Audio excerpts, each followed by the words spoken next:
mean, originally when I heard about Nipsey, you were on a label. Yeah. You were on which label again? Epic and Cinematic. Cinematic was a label that had a partnership with Epic Records. Yeah, exactly. Through John Shapiro, right. Jim McDaniels, Big U, Steve Lobel. Right, exactly.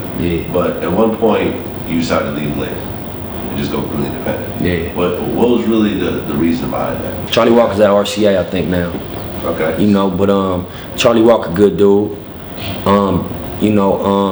Adam Granite was the general manager over there. But in between us working on the album, it was a whole regime change. And new people came into the building. Not L.A. Reid, before L.A. Reid. Okay. And it just was a difference of visions. We had different visions in terms of what they wanted to do with their company, what I wanted to do with my brand. And it shouldn't be a tug of war. It should be like a momentum is built, set a date, drop the album, re-up, do it again. Right. You know what I'm saying? And so when it didn't happen, I wasn't upset or nothing. I was just like, let me figure it out myself. Let's not argue, let's not go back and forth about what we can do. Let me just figure it out myself, you know what I mean? And that was cool about it, like, absolutely. And they gave me a release. You said that major record labels are slowly dying. Yeah, I believe so. The business model, the traditional business model of the major label is becoming obsolete. And it'll be a victim of the digital revolution if they don't, call it audible soon. You know what I'm saying? I believe that. I mean, you're now seeing artists have #1 albums that have no record labels. Mac Miller's done it. Yeah. Mac Miller did it with no radio play. Yeah. And Macklemore went and did it with a ton of radio play. Absolutely. Really murdered it. Yeah. Is that sort of the path that you're trying to take it to? Most definitely. When I first reached out to Mac Miller, I was walking through the airport. I seen him on the cover of Billboard. Yeah. And I'm like, this is indie. This is crazy. You know what I'm saying? For the first week, I'm like, we did 100 at first, but we had to double up and do another 20 just because it wasn't, supplying the demand fully. And that's an indie situation with no radio play, just organic fans. No like singles. Nah, just a dope album. Something real that his fans bought into and believed in. And I was like, that's dope. You know what I'm saying? I just wanted to pick his brain and have a convo with him. I'm cool with Benji, that I don't roster him. You know what I'm saying? Me and Wiz cool. So, I just thought it was dope what they was doing indie. You know what I'm saying? And Macklemore, I never got a chance to speak to, but his success obviously was like groundbreaking. Yeah. This last year, that was like the story of the industry. Oh yeah. You know what I'm saying? So most definitely I drew from both of them situations. I already, grew up watching Master P, watching Birdman, watching Jay-Z, and I was inspired by them business moves and boss moves also. So I always wanted to pattern myself in that direction. Sure. Yeah. Now this Street album, that's not your real album. Nah, it's not my. Consider it your real album. It's not my official debut. It's my 2013 contribution. You know what I'm saying? It's the contribution for this year. But the debut album will be Victory Lap in 2014. That'll be in retail. That'll be at iTunes. That'll be officially delivered as my debut album. And that's coming out on your label. All money in, no money out. I'm a co-owner in that label. Yeah. Co-owner what? I'm a co-owner in the label. All money in. I own a fourth of it. Co-owner. Fats, my brother Black Sam, and Adam. Okay. Yeah. Who are some of the people that are kind of locked in on this album already? Producers, appearances, etc. Well, on the production side, just the home team. Everybody I always work with, Futuristics, 1500, Rollo Styles, Wizzo. New dude I started working with, this dude named Beto from Port Arthur, Texas. He been in the game forever, did a gang of Pimp C, R&B stuff, down south shit, you know what I'm saying? And then outside of that, I'm talking to DJ Khalil. I got with Don Cannon recently. Okay. A couple people, but majority of the album that's produced so far is like the home team. Rollo got 3 on there, Futuristics got like 3, 1500 or nothing got a couple of them on there. So it's just, keeping the sound consistent. What about guest verses? Everything solo so far, the whole album. I live in LA now. Yeah. And it's, you turn on the radio, it's Kendrick. Yeah. A couple of years ago, it was none of that. Yeah. I mean, do you really feel that LA radio really supports their own to the level that they should? Now they do. Like I said, Because they have to? Or because Nah, not even because they have to. They don't have to. They gonna still sell their ad space and get their money regardless. But I think they got people in them buildings like, Charisma, DJ Charisma, the Young California movement, right. The LA Leakers, you know what I'm saying? Jay Cruz, Just Incredible, DJ Sour Milk, Big Boy, Fuzzy, you know what I'm saying? That, Felly, that support what's going on in the streets. E-Man.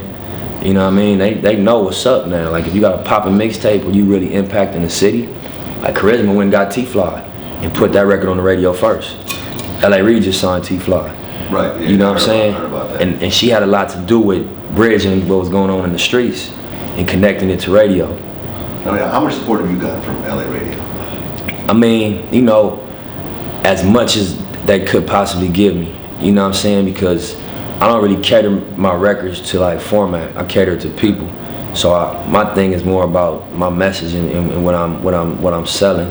But every time I give them a record, they play it. My record's been in rotation at Power, mix show rotation. They chose Check Me Out off Crenshaw. They debuted that. Sour Milk was in the studio like, Nip, give me that record when you ready. He took that in there and told Power to play that. And Power played it. And they put it in rotation, you know what I'm saying? And so there's no radio promo budget. It's just organic, them being in the studio with it. Sour Milk being a DJ that went to Japan with me and toured with me and spun with me in Japan. And you know what I'm saying? Woke up and ate breakfast in the hotels with me and, you know what I mean? Talked about life and cracked jokes on each other and shit, so they support it as much as they can, Well, I mean, me and my man Stretch have this conversation all the time. You know Stretch? Yeah, I know of him. I don't know. He manages Sage Gemini, Yeah. I Am Sue, Creation, Yeah. League of Stars. That's a real close friend of mine.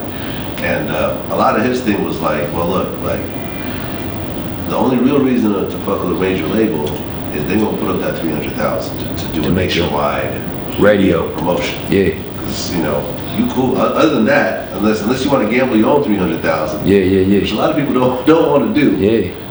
That's really what it is. I agree. I just think that it's ways to get that money without giving up ownership. $300,000 ain't no life-changing money in the scheme of things. Right. You can't buy a house in LA for $300,000. You're gonna be in the hood. Oh yeah. For sure. For sure. You're gonna hear the helicopter every night. You know what I mean? And it's gonna be real.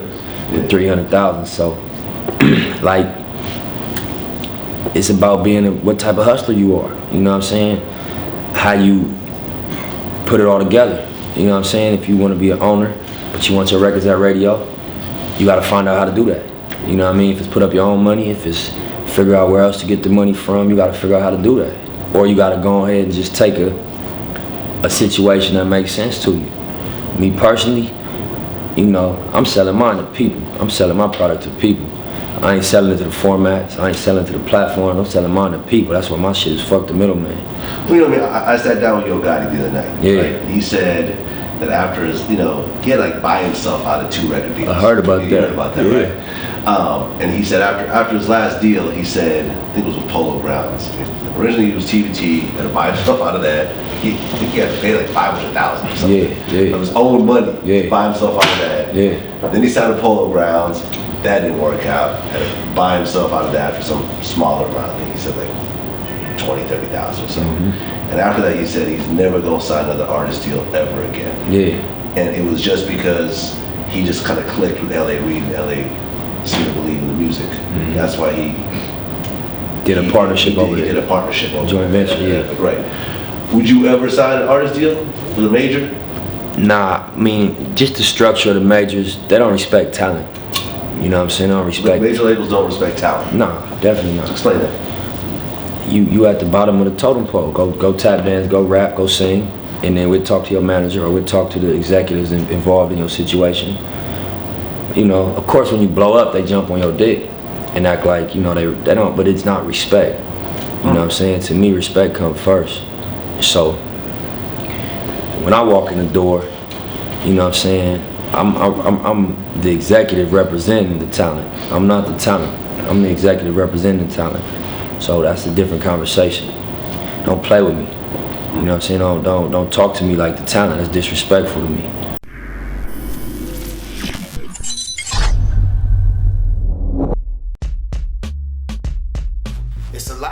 the guy sold what? About damn near 800,000 the first week. So it's a lot of fans that like Drake singing. You know what I'm saying? And I think that's all he gives a damn about. Yeah, I don't. Like, he's not signed to good music. Yeah, man. I mean, I look at 2 Chainz as my good music brother. I don't know. I mean, I don't know. I don't know the paperwork scenario of it, but I mean, we're all seasoned artists, man.